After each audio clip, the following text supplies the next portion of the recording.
All right, let's get right into it. Today, we're talking about a force you deal with every single day, but probably don't think about too much. It's a force that kind of holds our world together, but at the same time, it resists us at every turn. Yep, we're talking about friction.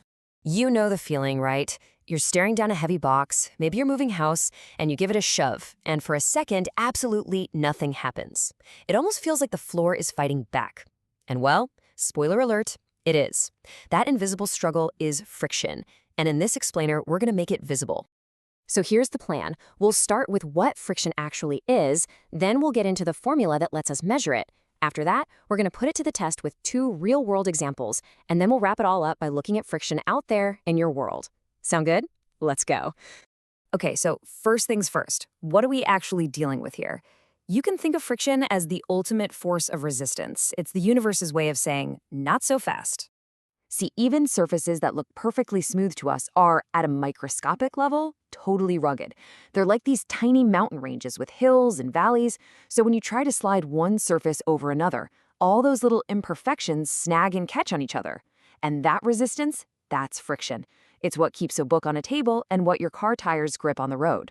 Now, here's where it gets really cool. This isn't just some vague, fuzzy concept. Friction is a physical force that we can actually measure and predict with a ton of accuracy.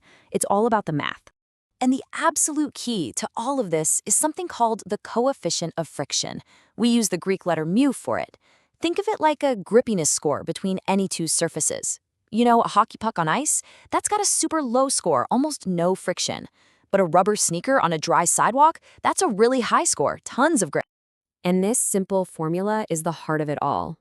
The force of friction, F, is just that grippiness score, mu, times R, which is the normal force. Now, normal force is just a physicsy way of saying how hard the 2 surfaces are being pushed together. So on a flat floor, it's basically just the object's weight. The heavier the box, the bigger the normal force, and you guessed it, the more friction you have to fight. Oh, and one last really important thing before we jump into our examples. There are actually 2 types of friction. Static friction is that initial resistance you have to overcome just to get something to budge.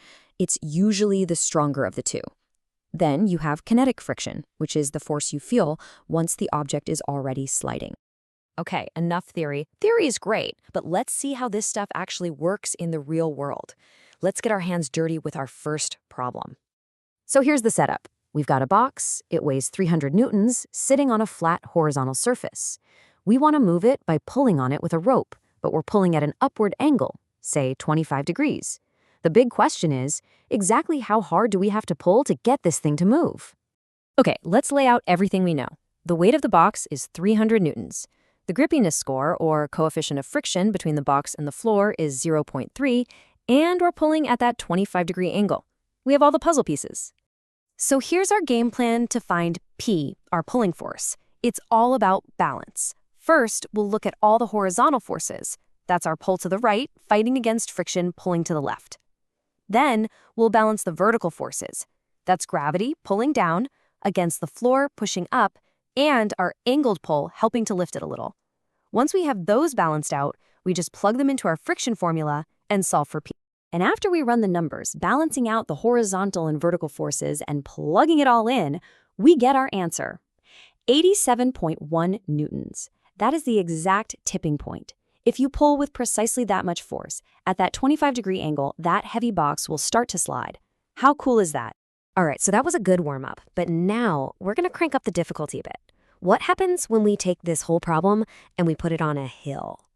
Okay, new scenario. This box is heavier, 500 newtons, and it's sitting on a ramp that's tilted at 25 degrees. This time, we're not just trying to move it, we're trying to control it. See, now gravity isn't just pulling it straight down, it's actively trying to slide the box down the ramp. And this is crucial. That normal force we talked about, it's actually weaker now because the ramp isn't pushing back with the box's full weight anymore. So the question changes. We want to know the range of force P that will keep this box perfectly still. In other words, what's the absolute minimum we have to pull just to stop it from sliding down? And what's the maximum we can pull before we accidentally start pushing it up the ramp? We're looking for that sweet spot right in the middle. To figure this out, we have to look at 2 totally different moments. For the minimum force, P1, we imagine the box is just on the verge of slipping down. In that case, friction is actually our friend. It's pointing up the slope, helping us out. But for the maximum force, P2, we're about to push the box up. So now friction is fighting us, pointing back down the slope. All right, let's tackle part 1. How little force do we need to pull with just to keep this thing from getting away from us? In this case, our pulling force and friction are a team, working together against gravity's attempt to pull the box down the ramp. And the answer for the minimum force is just 46.4 newtons. That's it. You can hold a 500 Newton box steady with just a tiny bit of force, but pull with any less than that, and gravity's gonna win. Okay, now for the other side of it. Let's say we start pulling harder and harder and harder. At what point do we overcome not just gravity, but also friction and send that box sliding up the ramp?